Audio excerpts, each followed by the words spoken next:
Hello प्यारे दोस्तों, मैं नरेश आपका अपने एजुकेशन एग्जाम पास चैनल में स्वागत करता हूं। आज हम UP triple SC PAT exam के लिए भारतीय इतिहास का चैप्टर नंबर पहला सिंधु घाटी सभ्यता और वैदिक संस्कृति को पढ़ेंगे। ठीक है, एक ही वीडियो में पूरा इस दोनों चैप्टरों को ख़त्म कर देंगे। ठीक है, इस वीडियो से बाहर नहीं जाएगा कोई भी क्वेश्चन। ठीक है, यदि सिंधु घाटी सभ्यता से कोई भी क्वेश्चन आता है तो ये हमारे इसी वीडियो में से आपको मिल जाएगा।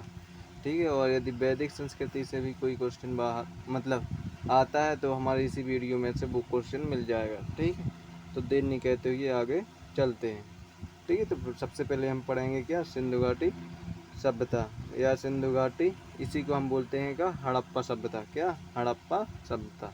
ठीक है, तो सिंधु घाटी सभ्यता का काल जो है 2500 ईसा पूर्व से 1750 ईसा पूर्व तक था। ठीक है, जो सिंधु घाटी सभ्यता थी उसका कार्यकाल कितना था, 2500 ईसा पूर्व से 1750 ईसा पूर्व तक। ठीक है, ये कार्यकाल कभी कभी पूछा जाता है। ठीक है, तो इसे याद रखना। ठीक है, 2500 से 1750 ईसा पूर्व तक। ठीक है, दूसरा पॉइंट है इसमें, हड़प्पा टीले का सर्वप्रथम उल्लेख 1826 ई में चार्ल्स मैसन द्वारा किया गया था। ठीक है, जो हड़प्पा टीले का सर्वप्रथम उल्लेख है, जो हड़प्पा का जो टीला खोजा गया था उसका सबसे पहले किसने, 1826 में चार्ल्स मैसन द्वारा किया गया था। ठीक है, हड़प्पा संस्कृति को कांस्य युगीन सभ्यता भी कहते हैं। ठीक है, ये भी क्वेश्चन आया है कि किस सभ्यता को कांस्य युगीन सभ्यता कहते हैं, तो हड़प्पा सभ्यता को कांस्य युगीन सभ्यता कहते हैं। इन लोगों को तांबे में टिन मिलाकर कांसा बनाने की विधि आती थी। किसको, हड़प्पा सभ्यता के जो भी व्यक्ति थे, जो भी लोग थे, उन लोगों को तांबे में टिन मिलाकर कांसा बनाने की विधि आती थी।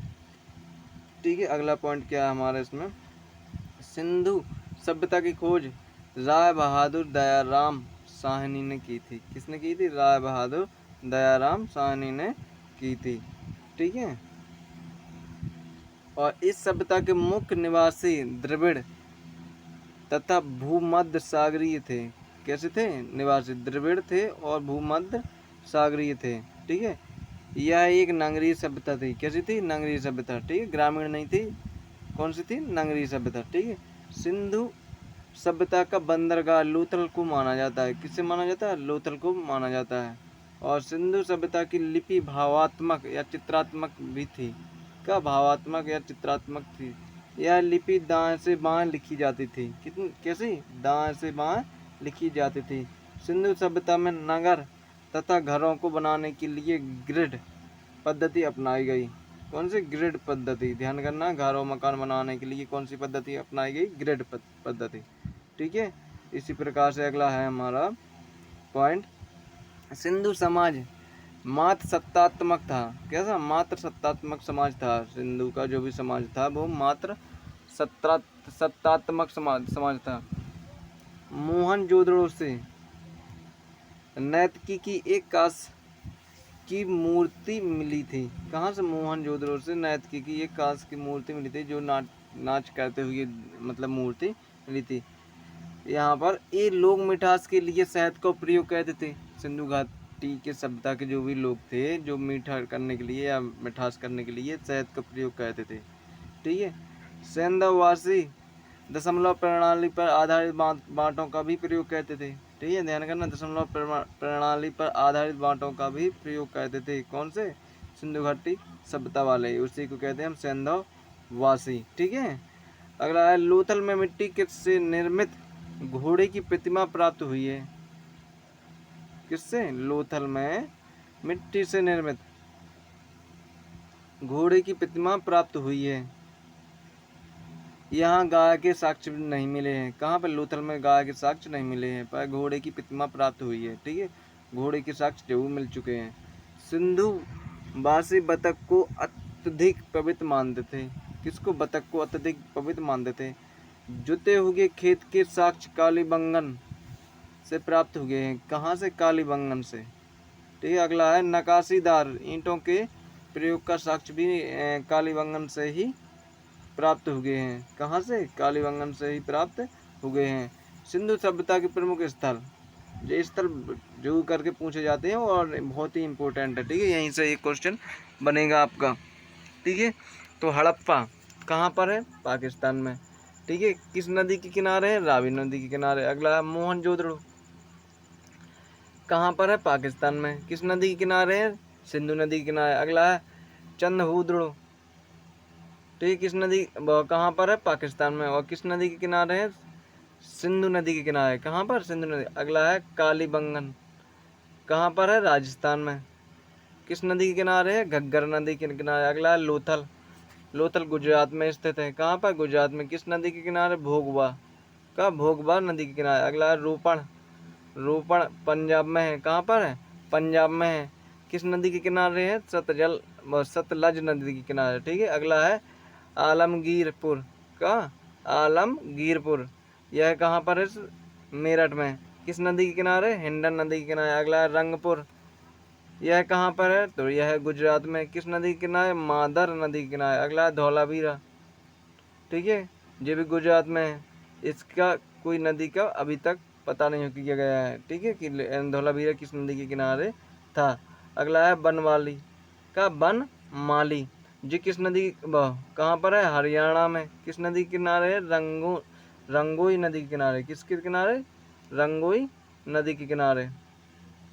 अगला है सुत कागेडोर, का या सुत कागेडोर, ठीक है, यह भी पाकिस्तान में। कहाँ पे? पाकिस्तान में। किस नदी के किनारे? दास्क नदी के किनारे। अच्छा है, ठीक है, ये इम्पोर्टेंट भी है, इम्पोर्टेंट तो भी सभी हैं।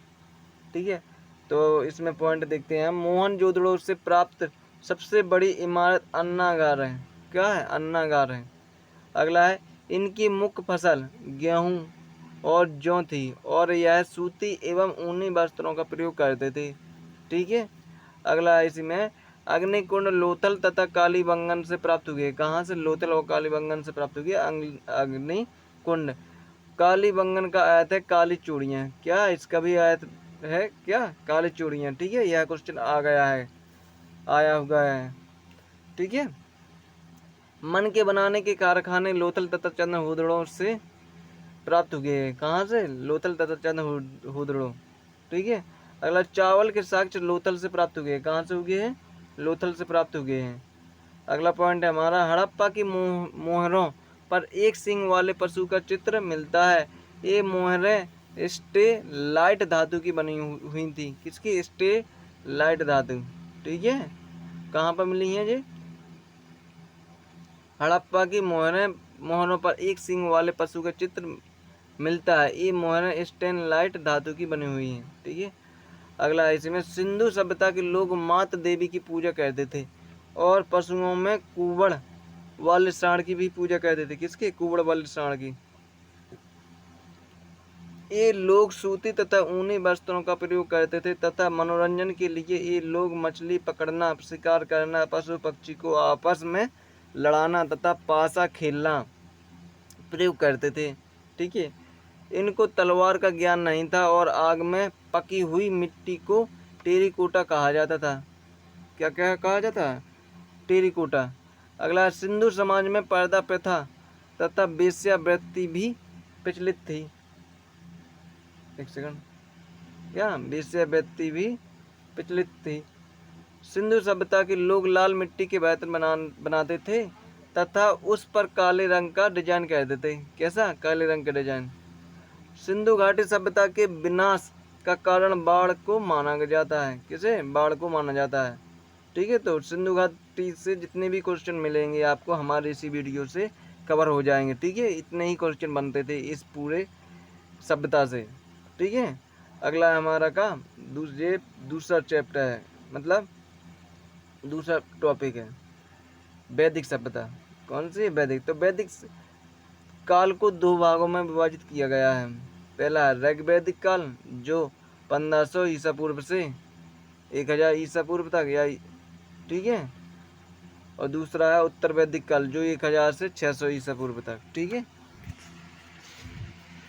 तो मैक्स मूलर ने बताया भारत में मध्य एशिया ईरान से आए थे। सबसे पहले को आर्य भारत में मध्य एशिया ईरान से आए हुए थे। सॉरी। और भारत में सर्वप्रथम पंजाब तथा अफगानिस्तान में बसे थे। कहाँ पर? भारत में सर्वप्रथम पंजाब तथा अफगानिस्तान में बसे थे। कौन? आर्य। तो आर्यों द्वारा निर्मित सभ्यता वैदिक सभ्यता थी। आर्य शब्द का अर्थ श्रेष्ठ था। क्या? आर्य शब्द का अर्थ श्रेष्ठ था। ठीक है। आर्यों की जो भाषा थी वो संस्कृत थी। कैसी संस्कृत थी? यह ग्रामीण सभ्यता थी। कैसी थी? ग्रामीण। जबकि ना अपने जो सिंधु घाटी सभ्यता थी वो नगरीय सभ्यता थी। यह कौन सी है? ग्रामीण सभ्यता थी। ठीक है। प्रशासन की इकाई को 5 भागों में बांटा गया था। इसमें क्या? प्रशासन की इकाई को 5 भागों में बांटा गया था। सबसे पहले था कुल, फिर था ग्राम, फिर विश्व, फिर वर्षा जन, और फिर 5वां है राष्ट्र। ठीक है। इसी प्रकार से अगला है हमारा कि ग्राम की मुखिया को ग्रामीणी कहते थे। क्या कहते थे? ग्रामीणी कहते थे। ग्राम की मुखिया था जो, उसे हम ग्रामीणी कहते थे। विश्व का प्रधान विस्पति कहलाता था तथा जन के शासन को राजन कहते थे। सभा एवं समिति राजा को सलाह देने वाली संस्था भी स्त्रियों दोनों में भाग ले सकती थी। सॉरी, भाग नहीं लिखा जी, भाग लिखा है ना, बिंदी नहीं रखी यहाँ पे। भाग ले सकती थी। सभा एवं निर्मित राजा को सलाह देने वाली संस्था थी। स्त्रियां दोनों में भाग ले सकती थी। और युद्ध के लिए गाविष्टी शब्द का प्रयोग किया गया था, जिसका अर्थ गायों की खोज था। गाविष्टी का अर्थ क्या था? गायों की खोज था। ठीक है। यह शब्द बहुत ही इंपॉर्टेंट है, गाविष्टी। ठीक है। गायों की खोज था। ठीक है। अगला है वाजपति गोचर भूमि का अधिकारी होता था। क्या? वाजपति गोचर भूमि का अधिकारी होता था। उग्र अपराधियों को पकड़ने का कार्य भी करता था। यह कौन? वाजपति गोचर। ठीक है। ऋग वैदिक समाज को व्यवसाय के आधार पर 4 वर्णों में बांटा गया था। किसे? ऋग वैदिक को। ब्राह्मण, क्षत्रिय, वैश्य और शूद्र। ठीक है। इसी प्रकार से अगला है आर्य। आर्य का समाज पितृसत्तात्मक था। कैसा? पितृसत्तात्मक था। ठीक है। जबकि ना हड़प्पा था, जो हमारी सिंधु घाटी हड़प्पा, उसमें है ना मात्र सत्तात्मक था। जबकि आर्य में कैसा था? पितृसत्तात्मक था। समाज की सबसे छोटी इकाई परिवार या कुल थी, जिसका मुखिया पिता होता था और इसे कुलप कहते थे। क्या कहते थे? कुलप कहते थे। स्त्रियां इस काल में अपने पति के साथ यज्ञ कार्यों में भाग लेती थीं। ठीक है। बाल विवाह तथा पर्दा प्रथा का प्रचलन नहीं था। उसमें था, इसमें नहीं था। अगला है विधवा अपने मृत पति के छोटे भाई से विवाह कर सकती थी। ठीक है। इसमें जीवन भर अविवाह रहने वाली महिलाओं को अमाजू कहा जाता था। क्या क्या कहा जाता था? अमाजू कहा जाता था। आर्यों का प्रिय पेय पदार्थ सोमरस था। कैसा था? सोमरस। यह वनस्पति से बनाया जाता था। ठीक है। सोमरस। उपनिषदों की संख्या कितनी थी? 108 थी। ठीक है। आर्यों का मुख्य व्यवसाय पशुपालन और कृषि था। ठीक है। तंबाकू का ज्ञान वैदिक काल के लोगों को नहीं था। क्या? तंबाकू का ज्ञान वैदिक काल के लोगों को नहीं था। ठीक है। आर्यों का प्रिय पशु घोड़ा और प्रिय देवता इंद्र थे। ऊनी कपड़े को सामूल कहते थे। क्या कहते थे? सामूल कहते थे। आर्यों द्वारा खोजी गई धातु लोहा थी, जिसे श्याम अयस्क कहा जाता था तथा तांबे को लोहित अयस्क कहा जाता था। ठीक है। ध्यान करना। आर्यों द्वारा खोजी गई धातु को लोहा खोजी गई धातु लोहा थी, जिसे श्याम अयस्क का लोहा को क्या कहते थे? श्याम अयस्क कहा जाता था तथा तांबे को लोहित अयस्क कहा जाता था। ठीक है। गायों की हत्या करने वालों के लिए मृत्युदंड दिया जाता था। मृत्युदंड तथा देश से निकालने का प्रावधान था। ठीक है। ऋग वेद में उल्लेखित सभी नदियों में सरस्वती नदी को सबसे महत्वपूर्ण तथा पवित्र माना गया है। ठीक है। ऋग्वेद में गंगा नदी का उल्लेख 1 बार तथा यमुना नदी का उल्लेख 3 बार हुआ है। इसमें सिंधु नदी का उल्लेख सबसे अधिक बार हुआ है। ठीक है, ऋग्वेद में गंगा नदी का 1 बार हुआ है, यमुना नदी का 3 बार हुआ है, जबकि सिंधु नदी का सबसे अधिक बार प्रयोग किया मतलब उपयोग हुआ है। उत्तर वैदिक काल 1000 से 600 ईसा पूर्व तक। उत्तर वैदिक काल में इंद्र के स्थान पर प्रजापति देवता सबसे प्रिय हो गए थे। कौन?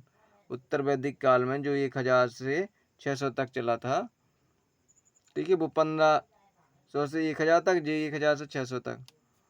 ठीक है, तो इसमें है ना इंद्र के स्थान पर कौन? प्रजापति देवता सबसे प्रिय हो गए थे।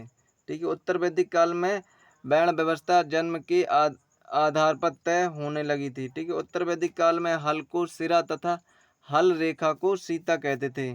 ठीक है, सत्यमेव जयते मुंडकोप निषद से लिया गया था। कहाँ से? मुंडकोप निषद से लिया गया था। उत्तर वैदिक काल में कौशाम्बी नगर में प्रथम बार पक्की ईंटों का प्रयोग किया गया था। ठीक है, कहाँ पर? कौशाम्बी नगर में। ठीक है, महाकाव्य 2 हैं। ठीक है, महाभारत और रामायण। महाभारत का पुराना नाम जय संहिता है और महाभारत विश्व का सबसे बड़ा महाकाव्य है। ठीक है, गोत्र नामक संस्था का जन्म भी उत्तर वैदिक काल में हुआ है। ठीक है, अब कुछ प्रमुख दर्शन एवं उसके प्रवर्तक हैं। ठीक है, लास्ट है जी, यहाँ से भी क्वेश्चन बनता है आपका, जैसे कि दर्शन में और प्रवर्तक में देखते हैं हम। पहला है योग दर्शन के प्रवर्तक है पतंजलि, अत्यंत बहुत ही ज़्यादा इम्पोर्टेंट। ठीक है, न्याय दर्शन के गौतम ऋषि। अगला है चावाणक दर्शन के चावाणक। ठीक है, चावाणक।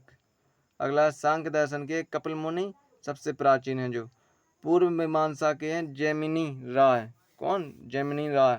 और उत्तर मीमांसा के हैं बादरायण। क्या? बादरायण। और वैशेषिक दर्शन के हैं कणाद या उलूक। क्या? ठीक है, तो आशा करता हूँ कि यह वीडियो आपको पसंद आई होगी। प्लीज़ इस वीडियो को लाइक करना, शेयर करना तथा सब्सक्राइब करना मत भूलना।